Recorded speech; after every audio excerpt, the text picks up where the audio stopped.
a two-time world champion quarterback, Pro Football's Defensive Player of the Year, an all-star kick returner, an all-star wide receiver, and Pro Football's second leading rusher. Who will be the next superstar to come from the MAC?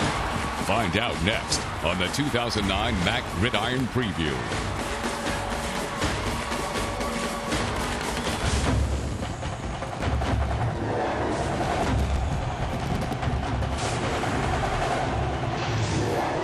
Welcome to the 2009 MAC Gridiron Preview. From Ford Field in Detroit, Michigan, here's your host, Jeff Phelps. It's the goal of each and every Mid-American Conference football team each and every season. A trip to the Mid-American Conference Championship game right here at Ford Field. The team that made that happen last year, for the first time in school history, the University at Buffalo Bulls, coming up with their first MAC title with a win over the Ball State Cardinals. The journey to the next MAC championship begins today. Hi everybody and welcome to Ford Field. I'm Jeff Phelps and this is the 2009 MAC Gridiron Preview. The University at Buffalo Bulls able to make that accomplishment happen last year, winning its first ever MAC title. This year, certainly a different dynamic in the Mid-American Conference with 5 first-year head coaches. How will that affect things? Well, we'll find out in the next hour right here on the MAC Gridiron Preview. But to get things started, the man who led his team to a championship last year, Turner Gill of the University at Buffalo.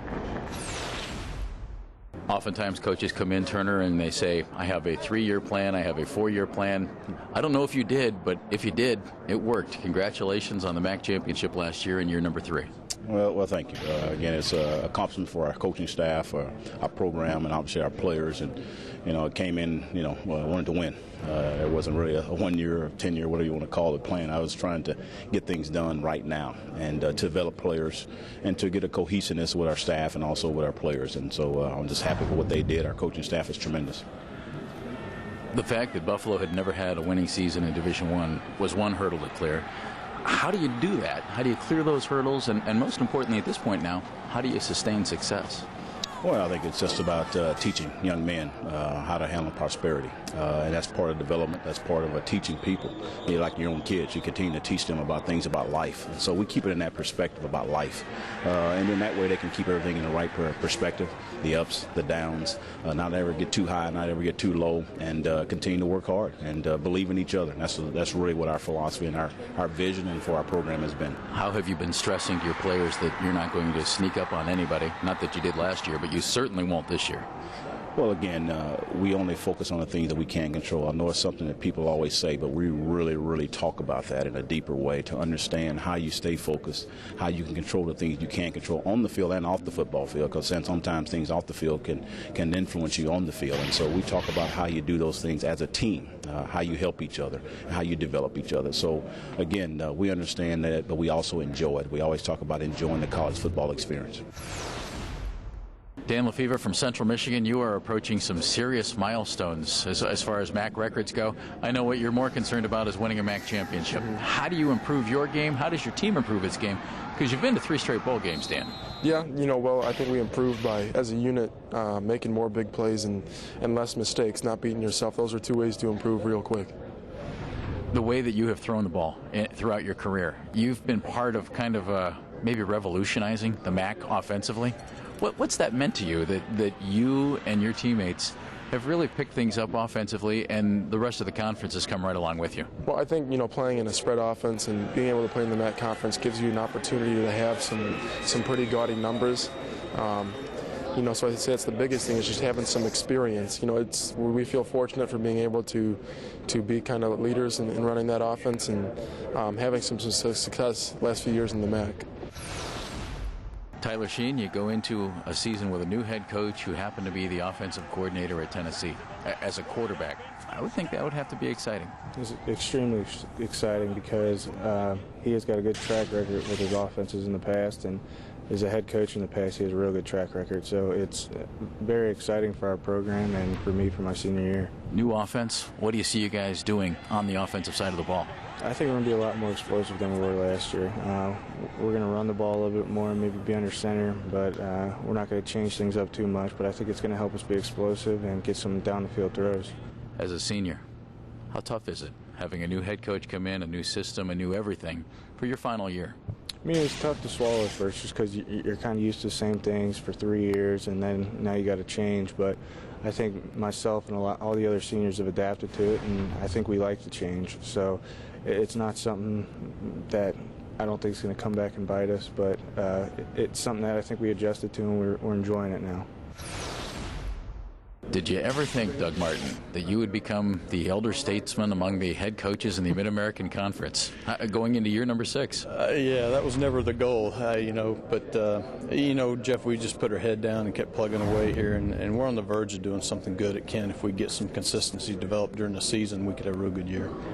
You just mentioned something, on the verge, and it's been that way for a couple of years, and some breaks just haven't gone your way. How tough has that been to deal with, Doug? Because you guys have been so close in several years to seemingly turning the program exactly the way you want it. Yeah, it has been tough, and especially last year. We really had 3 games that we really beat ourselves in, close games that we could have won. That's the difference in this league between being 7-5 and playing for a MAC East championship and being 4-8. And we got to get beyond that, and that's the challenge to our players, is to show up week in and week out and play with more consistency. The good news for a Kent State head coach, Eugene Jarvis, ankle feeling fine, he's back. Julian Edelman is not. What do you do at quarterback, Doug? Well, we got to have more balance on offense than what we've had. We were 10th in the nation in rushing, but we're last in the conference in passing, Jeff, and that's really not our style of offense. We catered to Julian, which was what we should have done, but now we've got 2 quarterbacks that really throw the ball well. If we get some good receiver play and have more balance in our offense, we could actually be better on that side than what we've been in the past. Tim Hiller, you took your team to a bowl game last year. You threw 36 touchdowns, 3,700 yards. What do you do for an encore? Good luck. Well, it's, it really starts with all the teammates around me. I mean, you can't do it without a solid offensive line and playmakers on the outside and in the backfield. So our whole offensive line's back this year, and that's the most exciting thing for me as a quarterback. So looking forward to them really anchoring us, and I'm just excited for the year. There's a lot of great possibilities for our team. You're drooling over that offensive line comment. Oh, no doubt. Those are your best friends. You got to take care of them.